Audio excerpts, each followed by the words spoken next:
anak-anak kelas 6, senang sekali berjumpa kembali bersama dengan Ibu Priska dalam pertemuan keempat pelajaran agama, yaitu mengenai Roh Kudus dan perannya.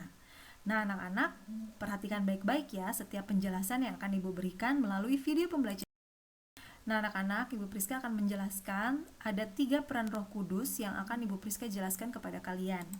Yang pertama, Roh Kudus memberikan keberanian di dalam melayani. Nah, ingat ya, Ibu Priska memberikan garis bawah keberanian.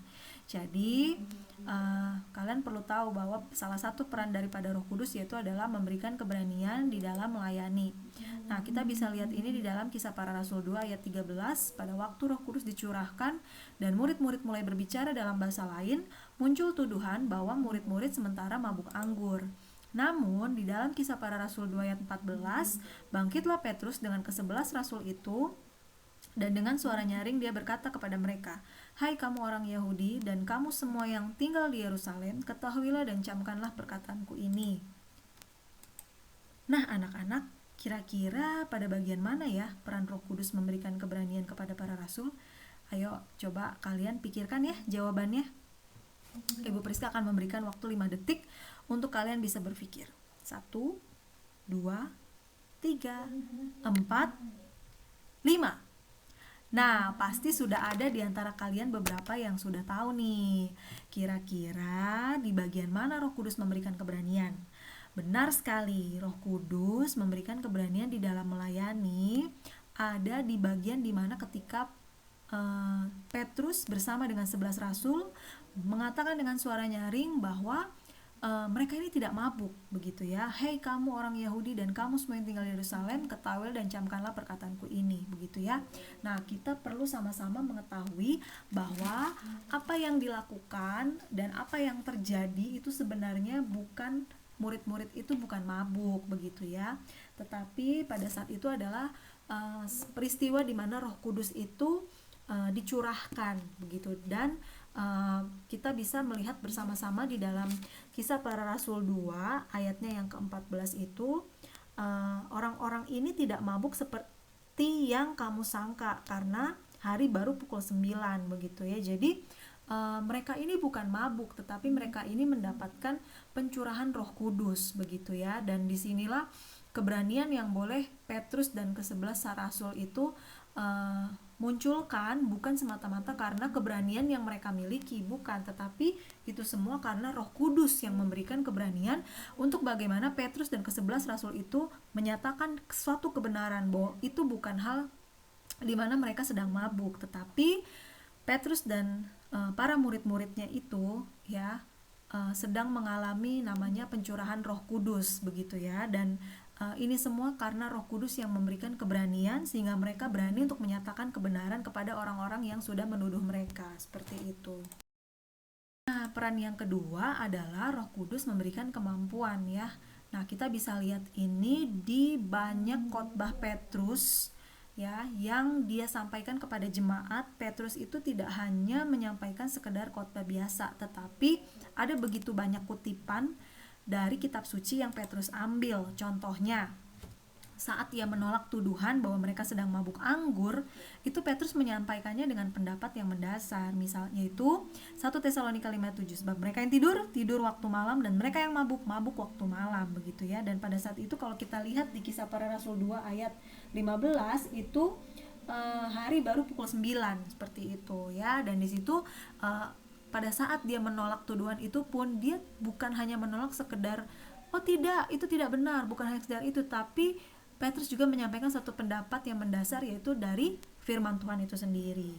Kemudian di Kisah Para Rasul 2 ayat 22-36, dia juga memberitakan Injil tentang dosa mereka dan tentang Yesus ya, kematian, kebangkitannya, dan pada akhirnya di ayat 34 dan 36 dia juga membuktikan bahwa Yesus itu adalah Mesias dan Tuhan. Nah, anak-anak, kalau kalian perhatikan, kira-kira di bagian mana nih Roh Kudus memberikan kemampuan kepada Petrus di dalam melayani? Kira-kira di bagian mana?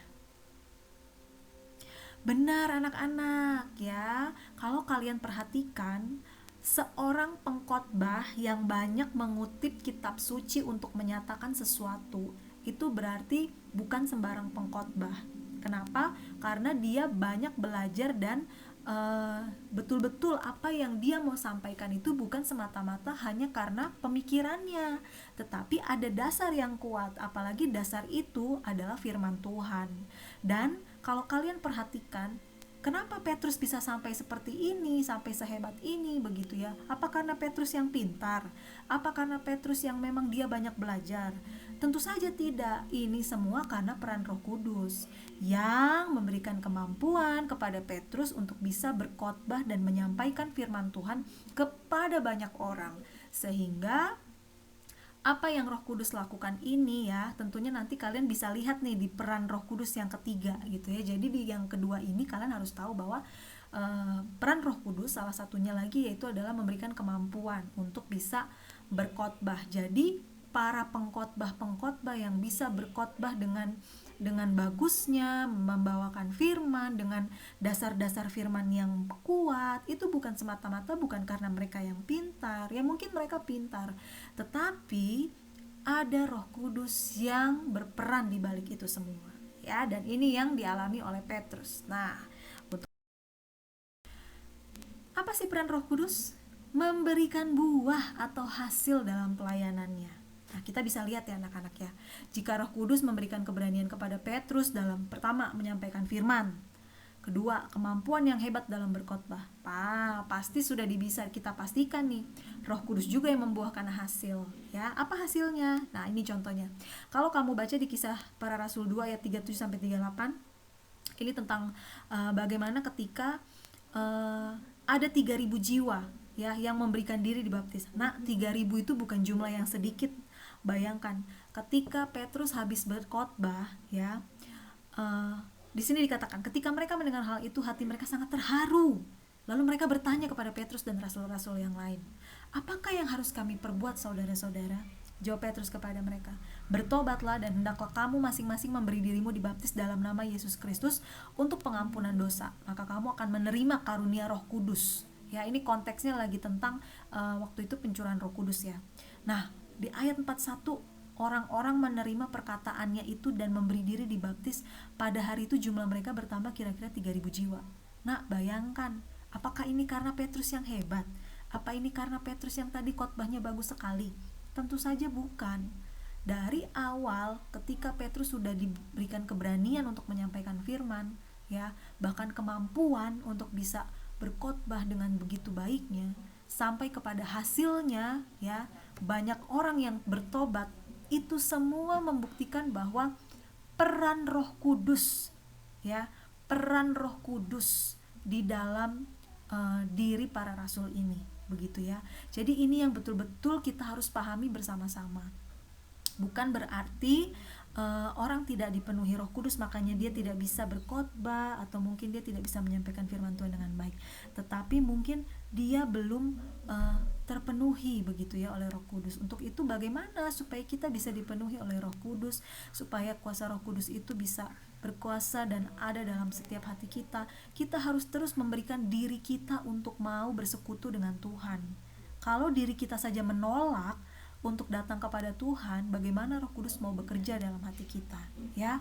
Nah, anak-anak, ini adalah 3 peran Roh Kudus yang harus kalian ingat baik-baik ya, Nak ya. Karena ini sangat penting dalam hidup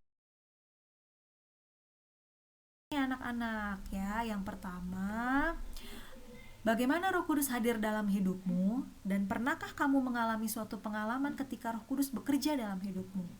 Silakan pikirkan kedua jawaban ini, lalu kalian akan menyampaikannya pada saat Zoom. Oke anak-anak, Ibu Priska tunggu ya. Selamat belajar, silakan dilihat kembali video pembelajarannya supaya kamu lebih mengerti. Terima kasih anak-anak. Selamat belajar, Tuhan Yesus memberkati.